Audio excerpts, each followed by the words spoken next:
Thanksgiving was supposed to be warm, loud, full of laughter and the smell of roasted turkey. Instead, I remember the silence. The kind that burns. My grandfather stood at the head of the table, a man worth billions. A man I had only ever seen in control with a dark bruise blooming beneath his eye. Every guest froze. My mother smirked, swirling her wine. "He got what he deserved," she said. "Dad taught him a lesson." My father grinned, proud of the violence everyone pretended not to see. I felt my stomach twist.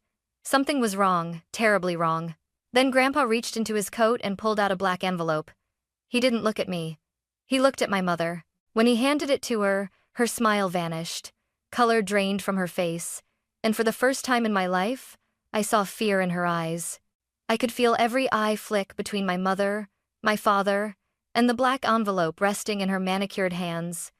The tension in the room was so sharp it could have sliced through the silverware. Grandpa didn't sit down. He just stood there, cane in hand, eyes steady on my parents like a man watching his own house burn down. My mom laughed awkwardly, trying to regain control. "Dad, please, this isn't funny. Everyone's watching." "I know," Grandpa said softly. "That's the point." I caught my father's glance cold, annoyed. He hated when Grandpa talked in riddles. "What's this about?" he asked. "You're making everyone uncomfortable." Grandpa ignored him. "Thanksgiving is about gratitude, isn't it?" His tone was calm, almost gentle. "But it's hard to be thankful when the people you love are the ones who hurt you most." "I'm stare, buddy, into that why." The guests shifted in their seats. My mother's smile cracked. I stared at the bruise again, dark and swollen, right below his eye. That wasn't from age or clumsiness. That was from a fist. My throat tightened. "Grandpa," I whispered, "who did that to you?" He turned his gaze toward my father, and the room seemed to stop breathing. "Ask him," Grandpa said. My mother shot up from her chair. "That's enough!" But Grandpa's voice cut through her like thunder. "No, Rachel. It's finally enough." My father's jaw tensed, but he didn't deny it. Not even once.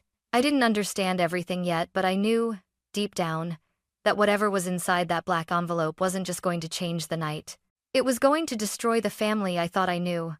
3 days before Thanksgiving, the house already smelled like tension. Mom was pacing in the hallway, her phone glued to her ear, whispering words like shares, trust fund, and transfer. I'd never seen her like that before, desperate, almost trembling. When she noticed me, she forced a smile. "Emma, sweetie, don't you have work to do?" I frowned. "Mom, are you arguing with Grandpa again?" She sighed, pretending to be exhausted. "Your grandfather's stubborn. He thinks the world owes him loyalty because he's rich. But we're family. That money should stay in the family." Her tone made me uneasy. "He already helped us," I said quietly. "He paid off the lake house, Mom." "That was nothing," she snapped. "After everything we've sacrificed for him?" But the truth was, Grandpa hadn't asked us to sacrifice anything. My parents chose to live under his wealth, his house, his cars, his lifestyle. That night, I overheard them arguing in their bedroom. My father's voice was low but venomous. "He's rewriting the will, Rachel. I saw the lawyer's call log. He's cutting us out." "Then we'll make sure he doesn't get the chance," Mom whispered. Those words froze me in the dark hallway. I stood there, heart hammering, realizing this wasn't about family anymore. It was about control. The next morning, Grandpa showed up at breakfast with his usual calm presence, same suit, same silver watch, same half smile. But there was something new in his eyes, something sharper. He looked at my parents and said simply, "I hope you both remember that greed always has a cost." They laughed it off. But by the end of that week, that cost had come due and it left a bruise under his eye that the whole world would see. Back at the dinner table, time felt slower, heavier. The sound of forks scraping plates echoed like thunder in my chest. Grandpa stood still at the head of the table, his bruise dark under the chandelier light. "Before we eat," he said quietly, "there's something I need to give you, Rachel." My mother looked confused, feigning politeness. "Dad, can this wait?" "We have guests." "No," he interrupted. "It's long overdue." He reached inside his coat pocket and pulled out that same black envelope. Thick, glossy, sealed with red wax. It looked more like a weapon than a document. He placed it in front of her plate, the way a judge might place a verdict. "What is this?" she asked, laughing nervously. "A reminder," he said. "For you. And for him." His gaze flicked toward my father. My father leaned back, arms crossed. "You're being dramatic, Henry." Grandpa's eyes didn't move. "I've earned the right to be dramatic after what you did." The words froze the air. I glanced around. The guests looked anywhere but at us. Even the candles seemed to burn quieter. My mother's fingers trembled as she broke the seal and pulled out a folded letter. A flash drive slid out onto the table. She unfolded the paper, her smile fading with each line she read. What is this?" she whispered. Grandpa didn't answer. Her voice rose, sharp now. "You're accusing us? You think we're thieves?" "I don't think," Grandpa said. "I know." He tapped the flash drive. "That's your handwriting, Rachel, and your husband's voice. Recorded last Tuesday, outside my study." My father's grin vanished. The color drained from his face. Grandpa continued, calm but lethal. "You tried to take what wasn't yours. So now I'm taking something back." For a second, no one spoke. The only sound was my mother's shaky breathing. "What's on that drive?" I asked softly. Grandpa turned to me. "Proof, Emma. The kind of proof that ends a lie forever." I didn't understand then what he meant, but I saw it in his eyes. He wasn't there to expose them. He was there to end them. And that black envelope was just the beginning. After dinner, the house buzzed with whispers and fake smiles. Guests were pretending to chat, but everyone was waiting for the explosion. It came sooner than expected. Mom slammed the kitchen door behind her. The letter crumpled in her hand. "You really think you can humiliate me in front of everyone?" she hissed. Grandpa stood near the counter, leaning on his cane, calm as a storm before it breaks. "I didn't humiliate you," he said. "You did that yourself." "You've always hated me," she snapped. "You made me beg for scraps while you lived like a king." "I gave you everything, Rachel," he replied. "A home, a future, opportunities you wasted chasing luxury instead of love." Her voice broke. "You don't know what it's like to live under your shadow." Grandpa's eyes hardened. "No, Rachel. You don't know what it's like to raise a daughter who would watch her husband hit her father." The words hit her harder than any slap could. I froze in the doorway, my heart pounding. "Mom, is that true?" She didn't answer. Her hand shook as she set the glass down on the counter. "He provoked us. Stop lying," Grandpa said quietly. "The bruise wasn't an accident. You were both there. Mark hit me when I refused to sign over my companies. You stood by and let him. I felt sick." "Dad did that?" "He said I needed to be taught respect," Grandpa continued. "He said you agreed." My mother's voice cracked. "He was angry. You were pushing him." "I was protecting my life's work," Grandpa shouted, for the first time losing composure. "You wanted to drain it dry." The silence after that felt infinite. I could hear the faint ticking of the grandfather clock, the shallow breaths of three people who no longer recognized one another. Mom finally whispered, "You're exaggerating. No one will believe you." Grandpa's lips curled into something between pity and warning. "I don't need them to. I already have proof. The black envelope wasn't just for show, it's my insurance." Then he turned to me, his voice soft again. "Emma, I didn't want you to see this side of them. But sometimes the only way to open someone's eyes is to let the truth burn." I looked at my mother, her face pale, her hands trembling, and realized that bruise under his eye wasn't just from violence. It was from betrayal. The kind that scars deeper than any wound. Grandpa straightened, the faintest tremor in his hand as he reached for his cane. "I've lived long enough to know one truth," he said quietly. "Money doesn't destroy people, it reveals them." He nodded toward me. "Emma, come here." I stepped closer, my heart pounding so hard I could barely breathe. His eyes, still bruised and weary, softened when they met mine. "You deserve to know what I've done."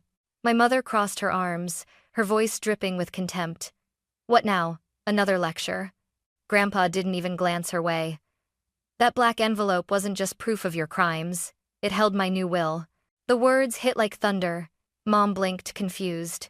Your what?" "I've signed everything over," he continued. "The estate, the companies, every share I built from the ground up." She laughed bitterly. "To who? Don't tell me you're leaving it to charity." Grandpa smiled faintly. "No. To Emma." The room went silent. My father's fork clattered onto his plate. What? My mother's voice cracked. You can't, she's a child. I'm 26, I said quietly. Grandpa's voice grew steadier.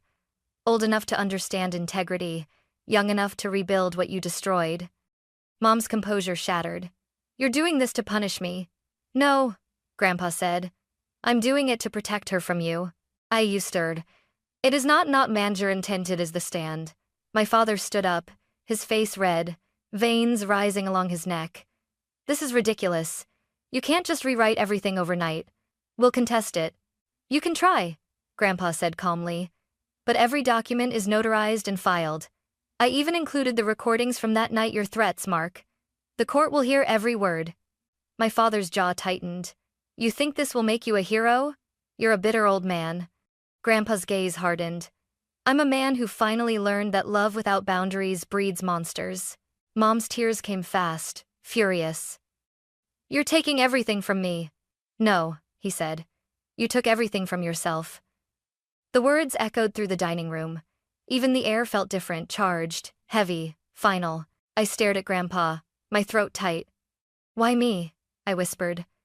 Why trust me with all of this? He smiled softly. Because when you saw the bruise, you were the only one who asked what happened, not what it was worth. Something inside me cracked. For the first time, I understood what he was doing, not just rewriting a will, but rewriting the future. Mom turned away, whispering under her breath, This isn't over. Grandpa's reply was calm, almost gentle. It already is. He leaned on his cane, his eyes glistening. I built this empire to protect my family. Now I'm giving it to the only one who still remembers what that word means. And in that moment, I realized I hadn't inherited his money. I'd inherited his war. The silence after Grandpa's announcement didn't feel real. It was the kind of silence that hums in your bones, thick, electric, waiting for something to break. Then my father laughed. A low, bitter sound. This is a joke, right? You're senile, Henry. Nobody's going to take this seriously. Grandpa didn't flinch. You hit me, Mark.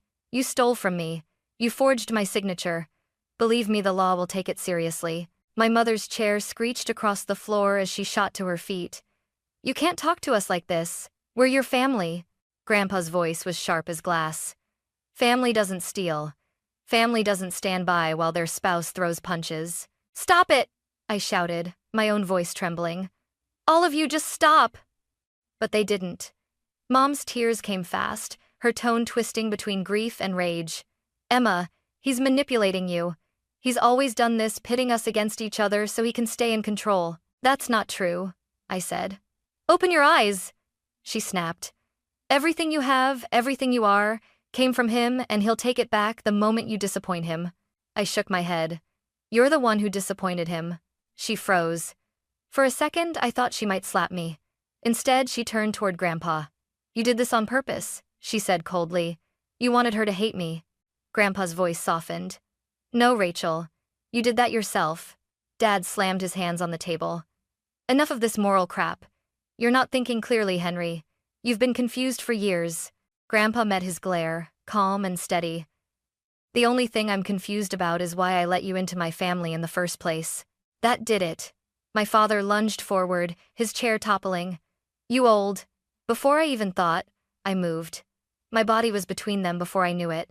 Don't you dare, I hissed. He froze, eyes wide, maybe from shock, maybe from the fact that his daughter was finally standing in his way.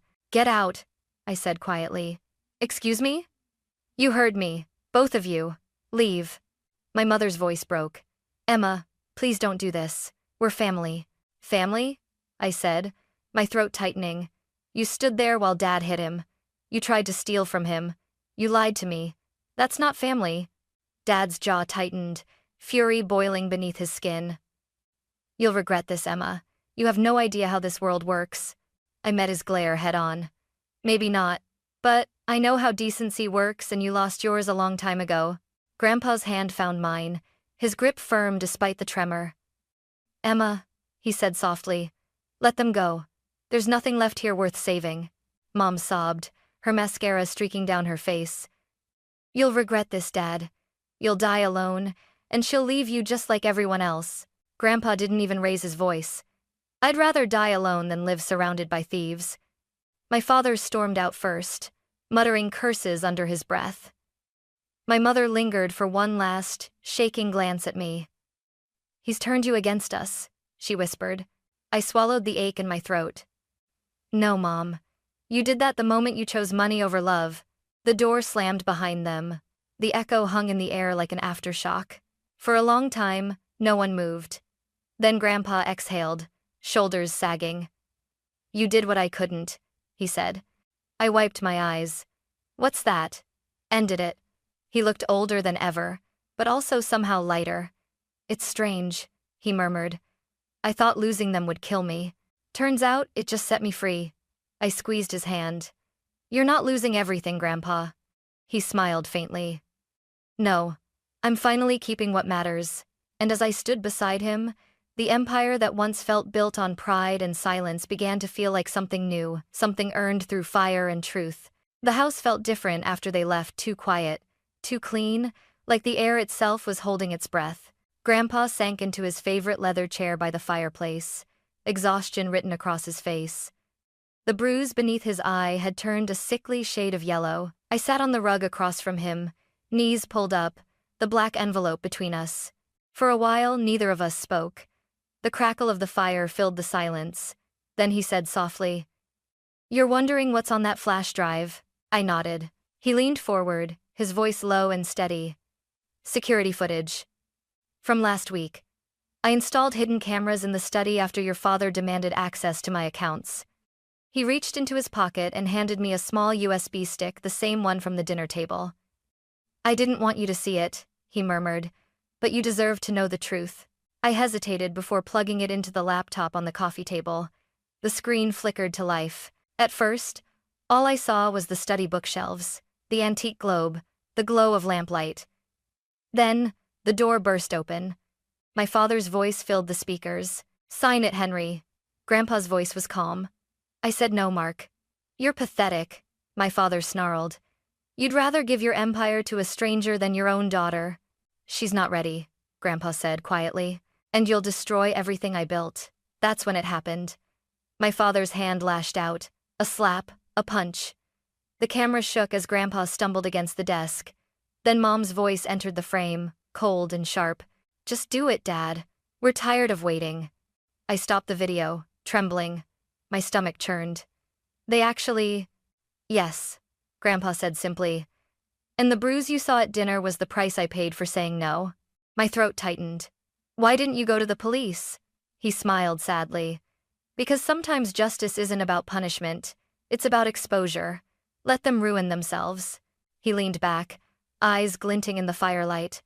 "I needed them to show their true faces in front of you. And they did."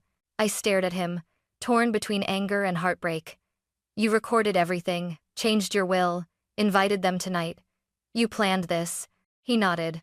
"I've spent my life fixing other people's mistakes. Tonight, I corrected my own." For a moment, the only sound was the fire popping in the hearth. Then I whispered, "What happens now?" Grandpa gave a small, tired smile. "Now? We rebuild. You'll take over the companies slowly. I'll teach you what I know, and you'll teach me how to trust again." I reached for his hand, squeezing gently. "You don't have to do this alone." He looked at me, really looked at me for the first time in years. "Neither do you." Outside, the wind howled through the trees, carrying the last echo of my parents' shouting voices away into the night. And for the first time, the house felt like it belonged to us, not as an empire, but as a beginning. A year later, the same dining room that once echoed with shouting and shame was warm again, filled with laughter, light, and the smell of roasted turkey. This time, there were no raised voices, no black envelopes, no bruises. Grandpa sat at the head of the table, his cane resting beside him, a soft smile lighting up his face. He looked older, yes, but lighter, freer, like the ghosts of last year had finally left him.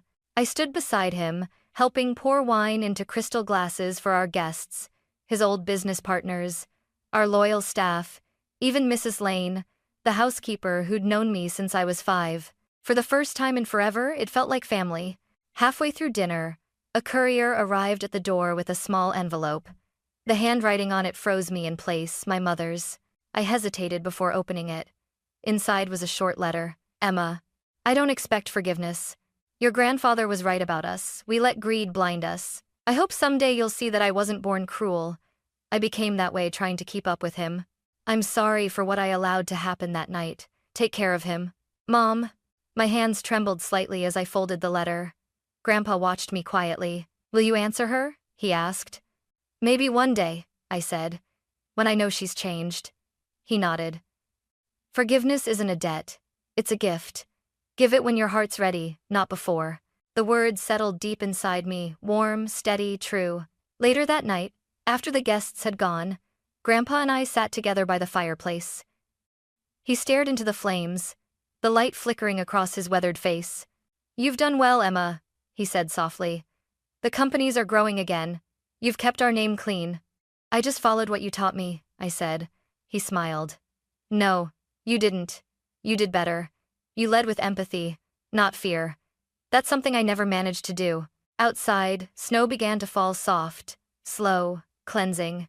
I looked at him, this man who had been both the foundation and the storm of my life, and said, You were right, Grandpa. Money doesn't reveal who we are, it magnifies it. I just hope I've become someone worth magnifying. He chuckled, eyes glistening. You already have. And as we sat there, fire crackling, snow drifting beyond the windows, I realized something simple and profound. The real inheritance wasn't his empire. It was his lesson. That blood may make you related, but loyalty makes you family.